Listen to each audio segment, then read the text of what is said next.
धन्य हरे कृष्ण महताब आज आपण नाहंती स्वर्ग रही आमको आशीर्वाद दौरान भुवनेश्वर को राजधानी करिबारे आपण को दान अतुलनीय। पंडित जवाहरलाल नेहरू को डाकी बापूजी नगर ठारे शुभ आपण देइथिले कि अपूर्व चिंता मु कहीदेवाई चाहे हे ओडिशावासी भारतवासी पृथ्वीवासी अपूर्व राजधानी भुवनेश्वर आमर मंदिर मालिन देव देव महादेव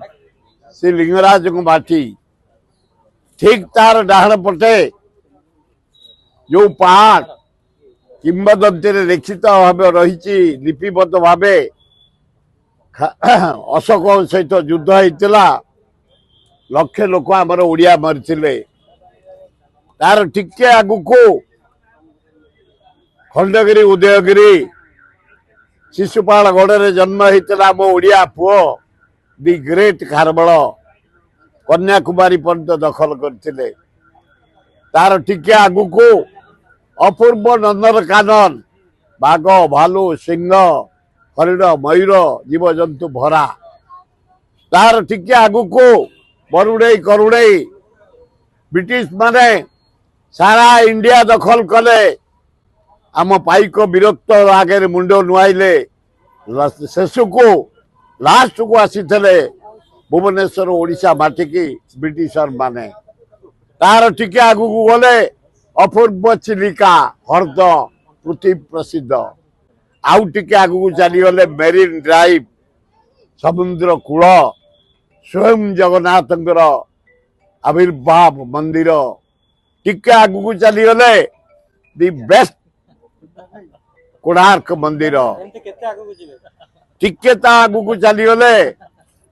चंद्रका अभयारण्य अपूर्व भुवनेश्वर सहर पृथ्वी अद्वितीय सहर शांति सहर एवं सुंदर पवन एकाम्र कानन आज अपूर्व है भुवनेश्वर बढ़ी चली आज एजुकेशन गोटे पेंटस्थली जटणी आज टेक्निकल इंजीनियरिंग कॉलेज रे होउची पेंटस्थली आज हेल्थ रो गोटे पेंटस्थली भुवनेश्वर तेणु आस हे भाई भौणी माने भुवनेश्वर सहर को सुंदर सहर करवा एवं लीट एंड क्लीन करवा भले रखा खूब भल हम मुख्यमंत्री चेंज मुख्यमंत्री तुम मीडिया जो भाया कर पॉलिटिकल लोक आमको केते आमु भी खत्म कर दौच एबे दिने मु देखिला बेलू ट्रम्प टा डकायत राक्षस ट्रम्प अमेरिका राष्ट्रपति 29 लाख लोक मारी सारानी से हाराहारी 10 लाख हजार कोटी टंका बर्बाद कर सारानी से ट्रम्प मु ट्रम्प विषय जो कहे आए देखला तो मोबाइल में तम मीडिया माने ट्रम्प मोर चा पीछू देखे सारे गोटे मोबाइल मुदिने कहली मु चाइना राष्ट्रपति होची जिया नाल तार हाड़ ना कि रस ना कि तेल ना कि मुंड ना कि रक्त ना कि नहीं आए देखला बेलू राष्ट्रपति सहित बसिक दुख सुख हो तब मीडिया को माने आउ थे मुझे देखला बेलू मु रशिया प्रेसिडेंट को क्रिटिसाइज करी पृथ्वी से गोटे बड़ धनी भितर आए देखला बेलू तार मोर बसिक हसिकी पेपर पढ़ापढ़ी हो बड़ा आश्चर्य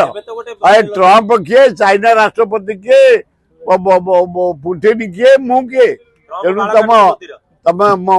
मीडिया मान को बुझी पारुनी केते प्रकार कोणा अच्छी तमें मुझी दौच।